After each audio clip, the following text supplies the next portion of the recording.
ప్రేమ నమ్మకమైన యేసు నామములో శుభములు పలుకుతూ అందరికీ కూడా హ్యాపీ క్రిస్మస్ తెలియజేస్తున్నానండి.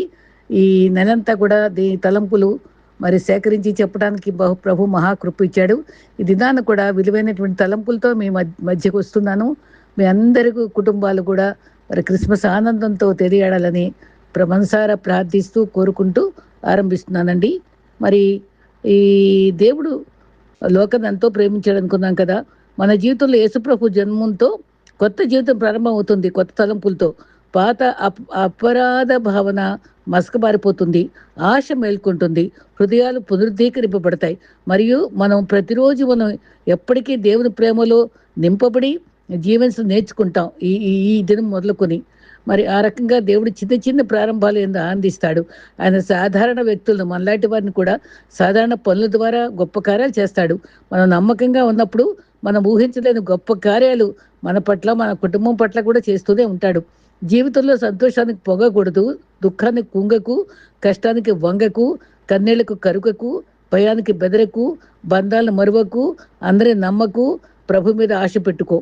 ఈ రకంగా మనం జీవించడం మనం నేర్చుకోవాలి. మరి కాబట్టి అన్యులను అసహించుకోవడం, పాపిని అసహించుకోవడం కాదు కదా, పాపాన్ని క్రీస్తు ద్వేషించాడు కదా, అలాగే మనం కూడా ఉండాలి. మరి గాలి ఏ విధంగా మరి చక్కని సువాసన ప్రసరింపచేస్తుందో ఆ రకంగానే పుష్పం యొక్క మరి సువాసన అది అన్ని దిశలకు వ్యాపించినట్లుగా మన యొక్క మంచితనము, మన యొక్క భక్తి, మన ప్రేమ అంతా కూడా వ్యాపిస్తూనే ఉంటుందండి. అందరూ గుర్తించగలుగుతారు పులవాసన వలె. తర్వాత 100 అబద్ధాలు చెప్పి నమ్మించి ప్రయత్నం చేయడం కంటే ఒక్క నిజం చెప్పి క్షమించమని అడిగితేనే మనకెంతో క్షేమం కలుగుతుంది. విలువ కోసం విలువలేని చోట ప్రయత్నించడం కన్నా విలువను మరి మరి వదులుకోవడం మరి చాలా జాగ్రత్త పడటం, విలువను ఆశ్రయించడం మనకు చాలా చాలా అవసరం. మరి ఈ విధంగా మనం ఆలోచించుకుంటూ మంచి క్రిస్మస్ తలంపుల్ని ఊహించుకుంటే యేసుక్రీస్తు దీనత్వం గల ఉదాహరణలు ఎన్నో ఉన్నాయి. ఆయన క్రిస్మస్ సమయంలో ఆయన ఎంతో దీనత్వం చూపించారు. మనకు కూడా మన మాదిరికరంగా ఉన్నారు.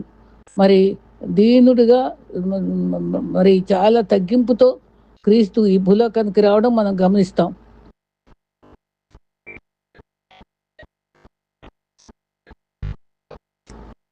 ప్రభు మనకి ఇచ్చినటువంటి గొప్ప అవకాశాలు ఎన్నో ఉన్నాయి. మరి సాక్ష్యం చెప్పడానికి అది మనం ఎంతగానో ఉపయోగించుకొని క్రీస్తు కొరకు జీవించడానికి మనం ఇష్టపడాలి. ఆయన పరలోక మహిమను విడిచిపెట్టాడు, తను రిక్తంగా చేసుకున్నాడు. మరి మరి ఆయన కొంత కాలం పాటు మరి ఎన్నో రీతులుగా మన కొరకు శ్రమించాడు, శిలువ మరణం పొందాడు. క్రిప్టు క్రాస్ అనేది ఎప్పుడు గుర్తుపెట్టుకోవాలి.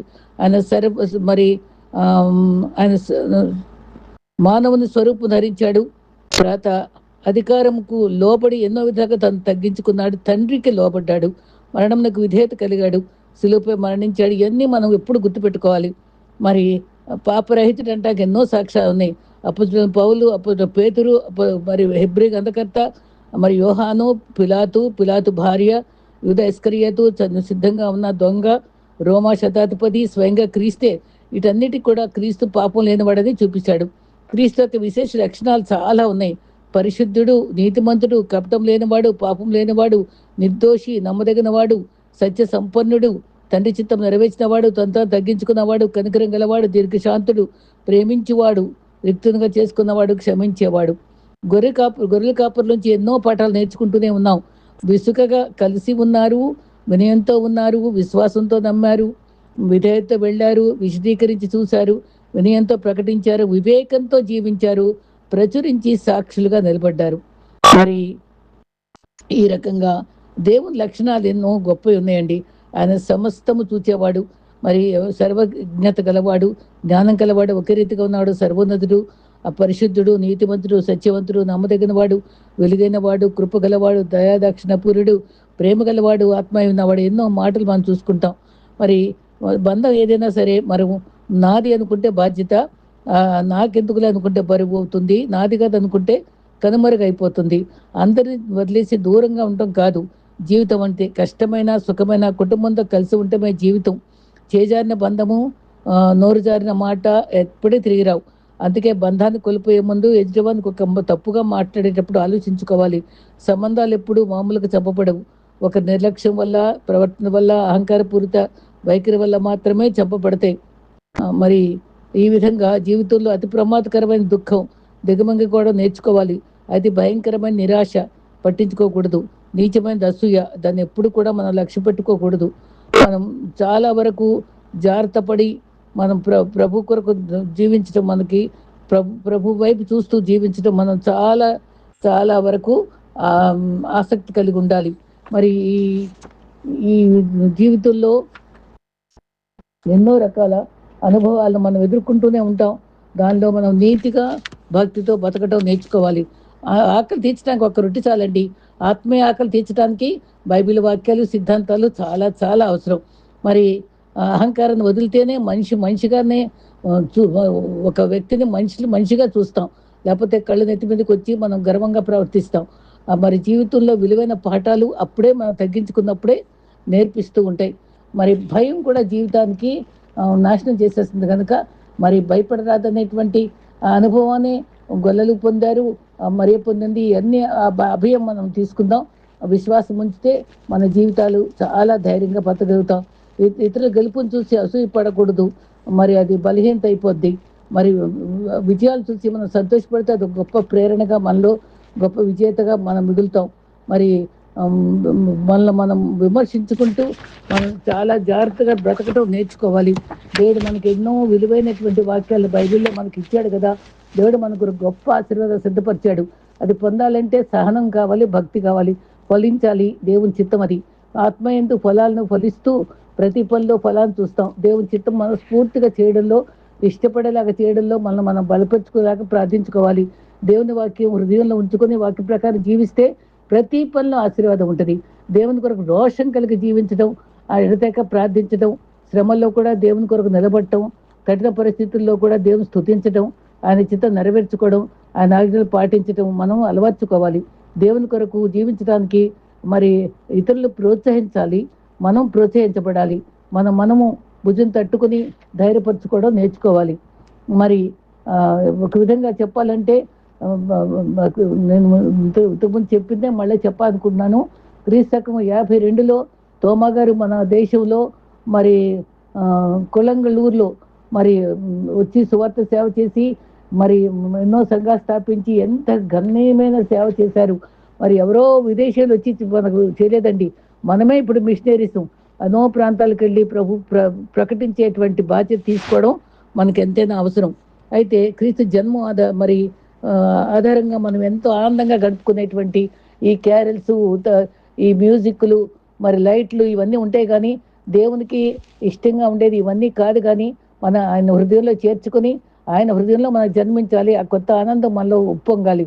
దేవుడు మన మధ్యకు వచ్చాడు కదా, దైవ మానవుడని ఆయన పేరు. మరి విశ్వసించి ఆయన కొరకు మనం జీవించే రీతిగా మనం ఈ క్రిస్మస్ని చాలా గొప్పగా ఆచరించుకుందాం. ఆయన నిజంగానే యోహాను 1:14లో శరీరధారిగా కృపాశక్తి సంపూర్ణంగా మన మధ్య ఉంది. ఆయన స్వారూప్యం అగ్ని మేఘ స్తంభాల్లో గతంలో ఉండేది, వెలుగుగా ఉండేది. కానీ మరి చూచేవాడిగా మన మధ్యకు వచ్చాడు. చూడని వాడు చూచేవాడిగా మనకు అందుబాటులో మనకు వచ్చిన దేవుడుగా మనకున్నాడు. క్రీస్తు నిజదేవుడు. యుగ యుగాలకు మనం నిత్యత్వంలో ఉండాలని మనం కోరుకోవడానికే వచ్చాడు. మనం మరి పాపముని రక్షించడానికే వచ్చాడు కదా. మరి రక్షణ సువార్త తెచ్చాడు. మరి 1 తిమోతి 1:15లో పాపులు రక్షించడం క్రీస్తు వచ్చాడు. పాపము నుండి విడుదల చేయడానికి వచ్చాడు. మరి మన మధ్యకు వచ్చిన క్రీస్తుని ఎంతగా సంతోషపడాలి. క్రీస్తు వచ్చిన మా రోజున క్రిస్మస్ కదా, అది వెలుగు తెచ్చింది. రెండవదిగా ఆయన వెలుగు అది ఏం తెచ్చింది? క్రీస్తు మన వచ్చి అని చెప్తే ఇది మన విధంగా ఆయన మానవతాడిగా మనకు అందుబాటుకు వచ్చాడు. రెండవది ఏమో వెలుగు తెచ్చాడు. నేనే వెలుగునని చెప్పాడు కదా. గొప్ప వెలుగు నాలోనూ వెలుగు కూడా చూశారు కదా. అయితే యోహాను 1:5లో ఆ వెలుగు చీకట్లో ప్రకాశిస్తుంది. దుఃఖము వేదన అంతా ఎగిరిపోతుంది. ఆశ్చర్యకరమైన వెలుగులోనికి మన ప్రభువు వచ్చారు, మనకి వెలుగు తెచ్చారు. ఈ రకంగా మనం మూడోది రక్షణ కార్యం కూడా ఆరంభమైంది. పాపును మరి మన కొరకే రక్షించి రక్షకుండు ఉదయించినాడట. మన కొరకు పరమరక్షకుండు ఉదయించినాడు పాడుకుంటున్నాం. యేసు నామూల రక్షణ, ఆయన ప్రత్యక్షత మరి ఎంతో గొప్పది. క్రీస్తు పుట్టుక ద్వారా రక్షణ మనకు లభించింది. మరి ఈ విధంగా భూమి మీద మరి 5వదిగా సమాధానం వచ్చింది. మనకి ఇష్టలైన వారికే కాదు, ఆయన నమ్మిన వాళ్ళందరికీ సమాధానమే. నా శాంతి 14 యోహాన్లో లోకమిచ్చే శాంతి కాదు, నా శాంతి. మరి మెటీరియల్ పీస్ కాదు, మరి మ్యాన్ సెంటెడ్ పీస్ కాదు, క్రైస్ట్ సెంటెడ్ పీస్ మనకి ఇచ్చాడు. నా శాంతి, ఆయన శాంతితో ఆ నక్షత్రం వాళ్ళకి వెలుగు చూపింది. ఆ శాంతి మనకు ఆదరణ నెమ్మదిస్తుంది. శాంతి కొరకు మనం ఎన్నో ప్రాంతాలు దర్శించవలసిన అవసరం లేదు. ఆయన ఆశ్రయిస్తే చాలు. మా బాలయూర్ల రాజు యుద్ధకు నడిపించింది. అయితే జ్ఞానుల లేఖనాల్లో పరిశోధనలో దాని విషయంలో కుతూహలపడ్డారన్నారా? లేకపోతే గొర్రెల కాపులు అమాయకంగా నీతి ప్రవర్తన లోకరక్షణ కొరకు తీసుకొచ్చి నడిపించిందంటారా? కానీ మనకి ఈ క్రిస్మస్ యేసు యుద్ధకు నడిపించడంలో ప్రముఖ ఉద్దేశం ఏంటి? మనకి ఏ రకమైన ఫీలింగ్స్ ఉంటున్నాయో ఒక్కసారి మోకరించి ప్రార్థనాపూర్వకంగా క్రిస్మస్ని ఆచరించడం నేర్చుకుందాం. మరి ఇంకొక ముఖ్యమైనటువంటి పాత నిబంధన కాలం నుంచి మరి నూతన నిబంధన కాలంలో క్రీస్తు పుట్టుక వరకు ఉండే అనుభవాలన్నీ జ్ఞాపకం చేసుకుంటే ఒక సీక్వెన్స్గా మొదటి క్రిస్మస్ ఆదికాండం 3:15లోనే మరియా మరి గర్భం నుంచి కుమారుని కంటుంది. ఆ కుమారుడు మరి సైతాను తల చితగొడతాడని అక్కడే మనకి క్రిస్మస్ సందేశం ఉందని మనం ప్రవక్తల ద్వారా మరి ఆదికాండం మొదటి అధ్యాయంలోనే మనం చూస్తూ ఉంటాం. ఆ తర్వాత తల మీద కొడుతుంది, అంటే సైతాను చితగొట్టి మనకు నిత్యత్వాన్ని మరి పరలోకము తలుపు తెరిచింది అక్కడ.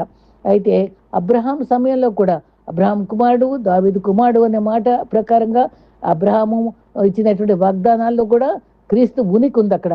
అబ్రహాము సమస్త జనములు నీ యందు, అంటే ఈ ఒక్కడి వల్ల కాదు, తన వంశంలో వచ్చే వాని వల్ల సమస్త జనములు రాబో తరాలు కూడా మరి ఆశీర్వాదం పొందటానికి ఆశీర్వదించబడతారని రాబో వంశాల్లో క్రీస్తు గురించి అక్కడ ప్రవచింపబడింది. యాకోబు 49:10లో కూడా అది 3వ మెసేజ్గా మనం ఒకటి గమనించదు. యాకోబు రాజదండము మరి గిఫ్ట్ ఆఫ్ గాడ్, షిలోఫ్ అనే ది గిఫ్ట్ ఫ్రమ్ గాడ్ అంట. ఆయనే క్రీస్తు, ఆయన రాజదండం ఉంటుంది, ఆయన భుజం మీద రాజ్యభారం ఉంటుందని యెషయా కూడా చెప్పిన అనుభవాలు కూడా మనం గమనిస్తాం. మోషే ద్వారా కూడా అక్కడ ప్రాఫెసీ ఉంది.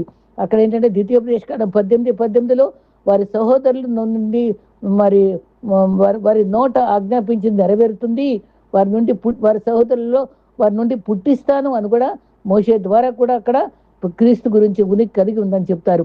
నాతాన్ ప్రవక్త ద్వారా 2 సమూయేలు 4:12లో ఆయన రాజ సింహాసనము నిత్యము స్థిరపరచబడి. చూసారా ఎంత అనాదిలోనే క్రీస్తు గురించి ఎంత చక్కగా చెప్పబడిందో గమనిద్దాం.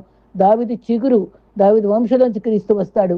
ఇంకా మనకు సుపరిచితమైనటువంటి వాక్యం మరి యోహాను 9:6లో ఆశ్చర్యకరుడు, ఆలోచనకర్త, బలవంతుడైన తండ్రి, నిత్యుడగు ప్రభువు, సమాధానకర్త అని చెప్పారు కదా. ఆయన భుజం మీద రాజ్యభారం ఉంటుంది. 7:14లో మరి చక్కగా స్పష్టంగా కన్యక గర్భవతి కుమారుని కంటది, ఇమ్మానుయేలు పేరు పెడతారని కూడా యెషయా చాలా స్పష్టంగా ఎన్నో ఏళ్ల క్రితం 750 సంవత్సరాల క్రితమే చెప్పాడు. ఇర్మియా 23:9లో కూడా రాబో దినముల్లో నీతి చిగురు పుట్టిస్తా అన్నాడు. ఇర్మియా మాటల్లో కూడా వాటుంది. దానియేలు 9:25లో అభిషిక్తులకు రాజు క్రీస్తు రాబోతున్నాడని కూడా మరి ఇండైరెక్ట్ గా మనం అక్కడ గమనిస్తాం. అభిషక్తుడంటే క్రీస్తే. మరి మీకా, హోషియా వీళ్ళందరూ కూడా మలాకి వరకు, విధంగా చెప్పాలంటే మలాకి నుంచి మత్తయి వరకు అక్కడ చీకటి దినాలు, అక్కడ ఒక మాట లేదు, దర్శనం లేదు. ఒక్కసారి దూత మాటే మనకి అక్కడ గొర్రెలకు చెప్పిన మాట ద్వారానే మనకు మళ్ళీ ప్రభు పరలోకం అంటే దేవుడు మనకు సన్నిహితుడయ్యాడు. క్రిస్మస్ అందరికీ ఆనందం కలిగించేది. క్రిస్మస్ సంతోషకరమైన వార్తది. మరి ఎన్నో రకాలుగా వ్యతిరేక దిశలో ఎన్నో అవరోధాలు కలిగించినప్పటికీ, మరి క్లిష్ట పరిస్థితులు మరి మరియకును యోసేపు కలిగించి ఐగుప్తుకు పారిపోయే స్థితి వచ్చినప్పటికీ ప్రభు కనుకరిస్తూనే ఉన్నాడు. వారి తప్పుడు మార్గంలో పోకుండా మరి జ్ఞానులకు కూడా మార్గం తప్పించి ప్రభు తప్పించాడు. మరి 2 సంవత్సరాల పిల్లల్లో క్రీస్తు చనిపోకుండా ప్రభు తప్పించబడ్డాడు. ఇవన్నీ కూడా ప్రభు మన పట్ల మనకి మరి జ్ఞానం కలగటానికి ఇవన్నీ మన కోసం ప్రభు నిర్మించాడు. నిజంగానే క్రిస్మస్ అనేది అది వెలుగు పండుగ. నిజంగా మరి ఎంతో గొప్ప పండుగది. అయితే ఒంటి పండుగ, ఇంటి పండుగ, మరి కంటి పండుగ మరి ఈ విధంగా పంటి పండుగలాగా చేసుకోకుండా మనం ఆత్మీయంగా మరి ఇది ఆదర్శమైనటువంటి ఉత్సాహకరమైనటువంటి ఆత్మీయమైనటువంటి పండుగగా ఆచరిద్దాం. అంతరంగ పండుగగా చేసుకుందాం. మరి 55-15లో కూడా అంతరంగంలో నూతన అనుభవాలతో మనం మరి చక్కటి ప్రార్థనాపూర్వకంగా దానియేలు రోజుకు 3 సార్లు ప్రార్థించేవాడు. మరి లూకా 1:18 ఎడతెగక ప్రార్థించమన్నాడు. పిలిపి 4:4లో ప్రభు నన్ను ఆనందించుడి. మరి మరి ఎల్లప్పుడూ ఆనందించడంటే ఒక్క క్రిస్మస్ రోజే కాదండి. ఇప్పుడు విశ్వాసిగా ఎల్లప్పుడూ ఆనందించాలి. ఆత్మతో సత్యంతో ఆరాధిస్తూనే ఉండాలి. మనం ప్రభువు వైపు మనం చూస్తూ మనం సాగిపోవాలి. ప్రభు శక్తిని ఆశ్రయిస్తూ సాగిపోవాలి. మరి మరి అందుకనే ఐగుప్తు టైంలో వాళ్ళు దాటిపోయినప్పుడు ఐగుప్తును విడిచి ప్రయాణమైనప్పుడు పస్కాను ఆచరించడానికి నేర్పించాడు. అక్కడ వేడుక చేసుకున్నారు. అది చక్కటి వేడుకగానే ఉంది. మరి క్రిస్మస్ని మనం ఎందుకు ఆచరించాలని కొందరు విమర్శిస్తున్నారు. కానీ ఇది చాలా గొప్ప పండుగ. అది క్రీస్తు మన కోసం వచ్చిన పండుగ. యుగాలకి మన రక్షణకర్త ఆయనే కనుక మనం ఎంతో ఉత్సాహంతో పండుగ ఆచరించాలి.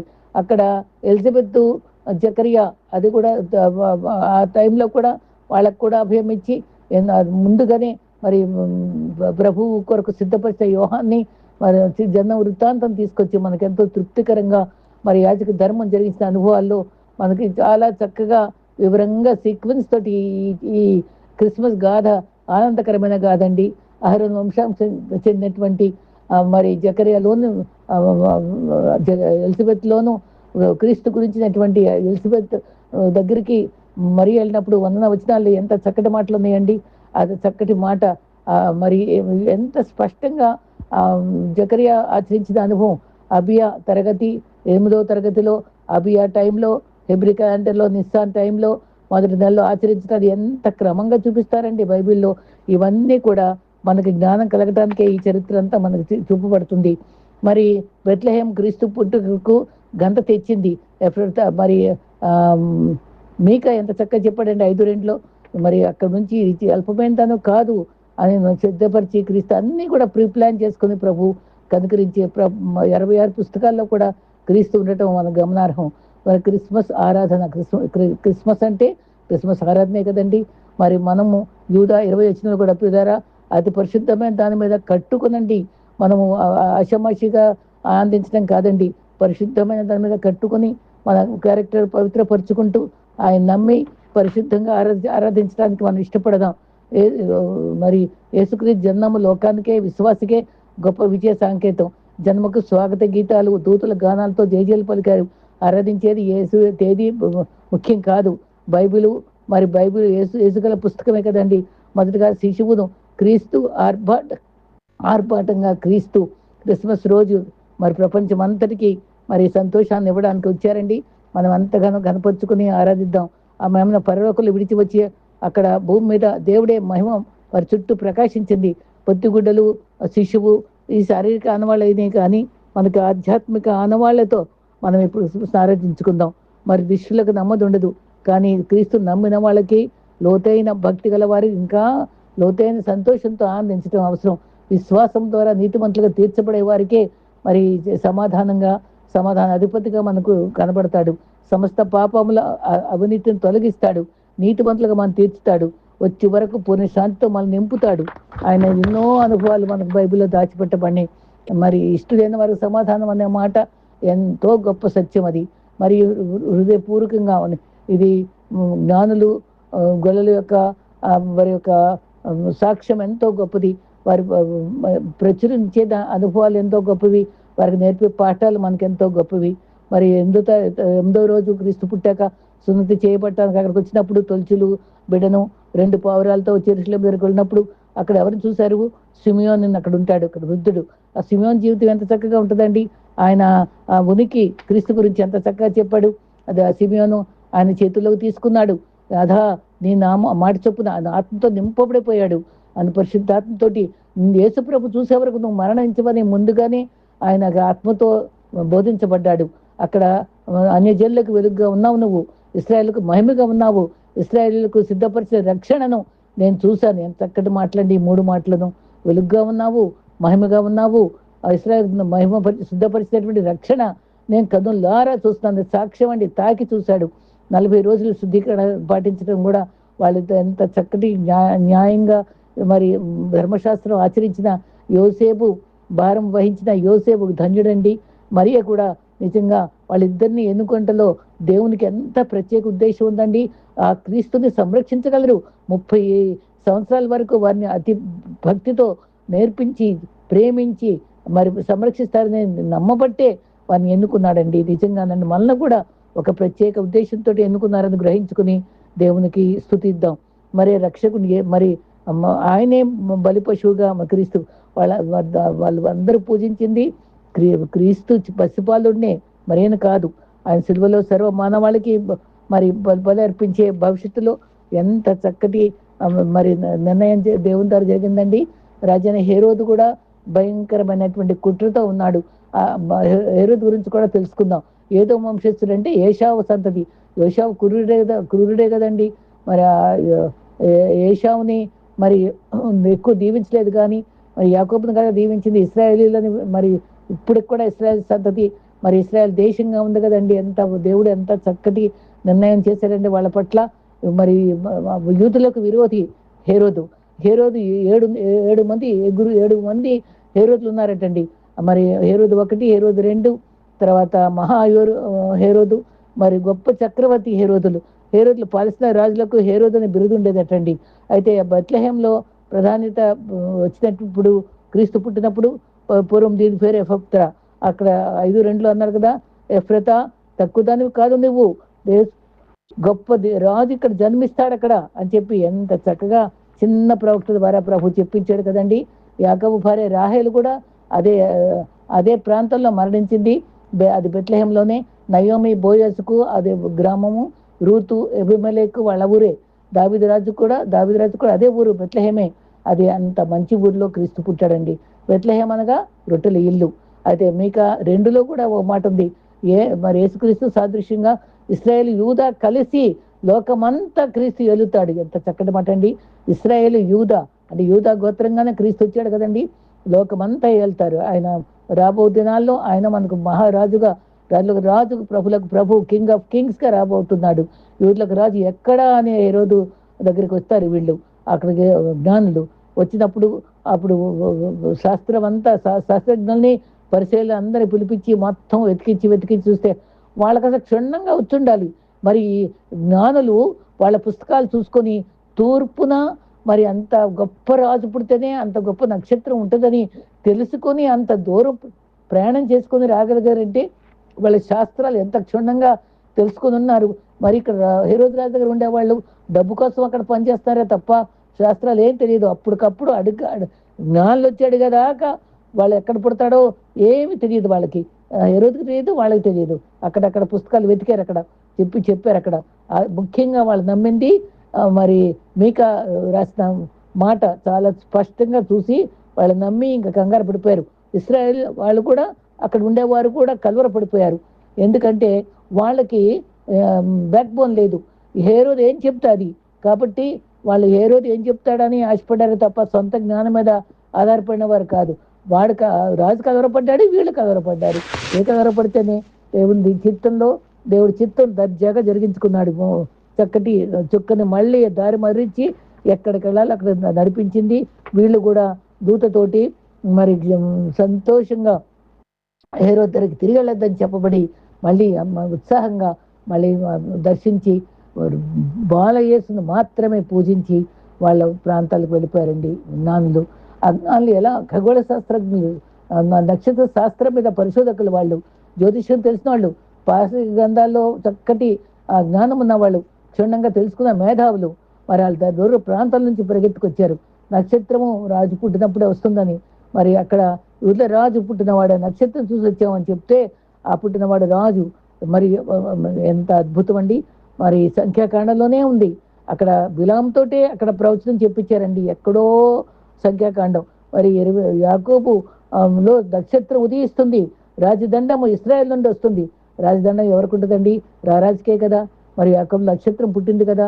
అప్పుడే ప్రభు గురించి ఎంత చక్కగా దేవుడు సంక్షిప్తపరిచాడండి. ఆ నక్షత్రం చూశారన్నారు. మోయాబ్ ప్రాంతం నుంచి వాళ్ళు వచ్చారు. మరి మరి యోగము అనగా ఇశ్రాయేలీయులు కదా. ఇశ్రాయేల్ దండం అనగా రారాజు, రాబో రాజు సూచిస్తుంది. బిలాము పలికాడు. ఆయా తరాలకి చిన్న ప్రవక్తల ద్వారా గొప్ప సత్యాలు దేవుడు జ్ఞానం నేర్పించాడండి. మనల్ని కూడా ఆయన చిత్తంలో ఉంటే గొప్ప అనుభవాల్లో మనం నింపుతాడని మనం నమ్ముకుందాం.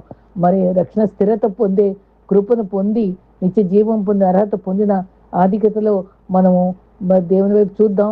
ఆయన గొప్ప కార్యాలని మనం మనస్కరిస్తూ ఆయన చిత్తమెరిగి మరి చిన్ని చిన్ని ప్రవక్తలు ఏ విధంగా ప్రవచింపబడ్డారు, మనకు కూడా చిన్న జీవితాల్లో ఆయన అభిషేకంతో, చక్కని దర్శనాలతో, విశ్వాస జీవితంలో ఇతరులకు ప్రచురించే అనుభవంలో మనం గొప్ప సాక్షులుగా మారదాం.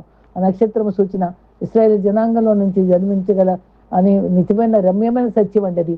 అది హేరోదు యొక్క ప్రవచనాలను బట్టి అతడు కలవరపడినటువంటి ఆ హేరోదు సహచరులందరూ కూడా సిగ్గుపడ్డారు. చివరికి మరి చంపటానికి ప్రయత్నించి కూడా సిగ్గుపడ్డారు. కోపావేశంతో ఆవేశపడిపోయారు, మళ్ళీ తిరిగి రాలేదని. అయినప్పటికీ ప్రభు మార్గంలో వాళ్ళు ఎంతో చక్కగా మరి మరియా యోసేపును క్షేమంగా వెళ్ళారు, మరి జ్ఞానులు కూడా క్షేమంగా వెళ్ళారు. ఆయన క్షేమం కలిగించే ప్రభు అండి మనకి. మనం ఎన్ని రకాలుగా మరి తప్పుడు మార్గంలో పోయినా సరే, నేనే మార్గము సత్యం జీవమన్న క్రీస్తు మరి మంచి మార్గంలో నడిపించే గొప్ప మరి దేవుడై ఉన్నాడు. మరి అందుకు మనలో కూడా మత్సరము, అసూయ హేరోదు వల్లే ఉండకుండా, కలవరం పుట్టించే పరిస్థితులు రాకుండా మనం అవన్నీ తొలగించుకుంటాం మనం ప్రయత్నం చేయాలి. మరి అందరినీ పిలిచి వివరాలు అడిగి అవన్నీ మరి భయభక్తుల కలవారికి కలవరం ఉండదు. మరి తప్పుడు త్రోవలో ఉండే వాళ్ళకే కలవరం. మరి ఇశ్రాయేలు పరిపాలించేవాడు నీలో ఉండి వస్తాను ఎఫ్రతా మరి ఎంత గొప్పగా ఆస్వాదించబడిన స్థలం అయిపోయిందో మనం ఎంతో స్పష్టంగా చూసాం. అయితే దైవ వాక్యంలో మరి పుస్తకాల్లో పరిమితంగా ఉంచుకోవడం కాదు, వాటిని గ్రహించుకొని మన హృదయంతో అంగీకరించి దాన్ని జీవించే అనుభవం మనకు కావాలని మాత్రం మనం గుర్తుంచుకోవాలి. హేరోదు దగ్గర ఉండే శాస్త్రుల లాగా పుస్తకాలు పట్టుకొని అప్పటికప్పుడు తెరవడం కాదండి. మన హృదయాంతరంగాల్లో భద్రపరుచుకొని మనం ఆత్మీయంగా మరి మేలు పొంది క్రియాత్మకంగా మరి క్రీస్తు ప్రకటించే బాధ్యత కలిగిన వారంగా ఉండాలని మనం ఈ పరిస్థితులన్నీ బట్టి నేర్చుకుంటున్నాం. ఇవన్నీ కూడా మనకు నేర్పే పాఠాలండి. మరి మరి అది వారి మెదడులో వాక్యం ఉంది కానీ హృదయం లేదు. మనకు కూడా హెడ్ క్రిస్టియన్స్గా ఉంటున్నాం కానీ మరి హార్ట్ క్రిస్టియన్స్గా లేము. కానీ మనం హృదయ పూర్తిగా ప్రభుని అంగీకరించే దినం మనకి క్రిస్మస్ ఇంకోసారి పునరీకరించుకుని మళ్ళా మన ఆత్మీయ జీవితం రెన్యూ చేసుకుందాం. మెస్సయ్య వచ్చాడు, మనకి వెలుగు తెచ్చాడు, మనకి శాంతి తెచ్చాడు, నెమ్మది తెచ్చాడు, గొప్ప అనుభవాన్ని తెచ్చాడు. మరి రాబో దినాల్లో నిత్య జీవం ఇస్తాడు, మార్గం తెరుస్తున్నాడు, మరి పరలోక ద్వారాలు తెరుస్తున్నాడు. అటువంటి గొప్ప నిరీక్షణతో ప్రభుని ఆరాధిద్దాం. మరి వాళ్ళు ఎంత శ్రద్ధగా ఒంటెలపై ఎంత దూరం ప్రయాణం చేసి వచ్చారండి. వాళ్ళు ఎన్ని రకాలుగా ఎన్ని పాఠాలు నేర్పిస్తున్నారు మనకి. యథార్థతగా ఉండాలి, మరి కపటంగా ఉండకూడదు, మరి ఉద్దేశాలు మంచిగా ఉండాలి, యథార్థంగా జీవించే వాళ్ళకి ఏమేలు చేయకమా అంటది. ఆ నక్షత్రం ముందుగా నడిచింది. ఆ రకంగా మన ముందు మరి గొర్రెలకు కూడా గొల్లలు మరి ముందు నడుస్తారు. అదే రీతిగా మనకి యెహోవా కాపరి మన 23వ అధ్యాయంలో ఎంత స్పష్టంగా దావీదు చెప్పాడండి. మన ముందు నడిచేవాడు శాంతికరమైన జలములు నడిపిస్తాడు, తుడికర దండంతో ఆదరిస్తాడు, మన కృపాక్షేమాలు మన ముందు వచ్చేటువంటి క్రీస్తు మనకు వచ్చాడండి. ఆ నక్షత్రం ఉపయోగపడింది. బుద్ధిమంతులైతే దానియేలు 12:3 మనం చివరిగా జ్యోతుల వలె ప్రకాశించేటువంటి వారంగా నక్షత్రాలుగా మరి ఆత్మజాగరులుగా వారు నక్షత్రాలు ఉండాలని. మరి ఇప్పుడైతే మరి గొల్లలు నక్షత్రాలు అయ్యారు. ఏంటంటే వాళ్ళు ప్రచురించారు ప్రభు మాట విని. అదే రకంగా మనం కూడా మరి ఎస్తేర్ అంటే నక్షత్రం అంట. మరి పారసీక దేశంలో తన ప్రజలను కాపాడుకోవడానికి నక్షత్రంగానే వాడబడింది. మనము మన ప్రాంతాల్లో ప్రభు కొరకు నక్షత్రాలుగా, మన కుటుంబాలకు నక్షత్రాలుగా, మన సమాజానికి నక్షత్రాలుగా జీవిద్దాం. యేసునంతకు నడిపించినటువంటి ఆ అనుభవంలో మనం మన హృదయాల్లో వాక్యం ఉంచుకుందాం. మెదడులో కాదు, మన హృదయాల్లో వాక్యం ఉంచుకుని నక్షత్రం నిరంతరం విశ్వాసం ప్రకాశించాలి. మరి గొల్లలు నక్షత్రాలు అయ్యారు. మరి యథార్థంగా జీవించేవారు, మరి జ్ఞానులు పూజించి కానుకలు అర్పించి వాళ్ళు ఎంతో భక్తితో మరి ఎంత గనులే వాళ్ళు, కానీ తగ్గించుకుని ప్రయాణం చేసి ప్రయాసపడి ప్రభుని ప్రేమించారు. మనం ఆయన కోసం ఎంత పడగలము, ఎంతగా ఆయన సేవించగలము, ఎంతగా మనల్ని ఆరాధించగలము, ఎంతగా ఆనందించగలము. క్రిస్మస్లో మన మ్యాక్సిమం సంతోషంతో మన కుటుంబీకులను ఆనందపరుస్తూ, సమాజాన్ని ఆనందపరుస్తూ, పేదవారికి కానుకలిస్తూ, లేని వారికి, అన్యులకు సువార్త ప్రకటిస్తూ, ఆయన ప్రేమను శ్లాఘిస్తూ ఈ క్రిస్మస్ ఆనందంలో పాల్గొందాం. అట్టి కృప మనందరికీ కలుగును గాక. ఆమేన్.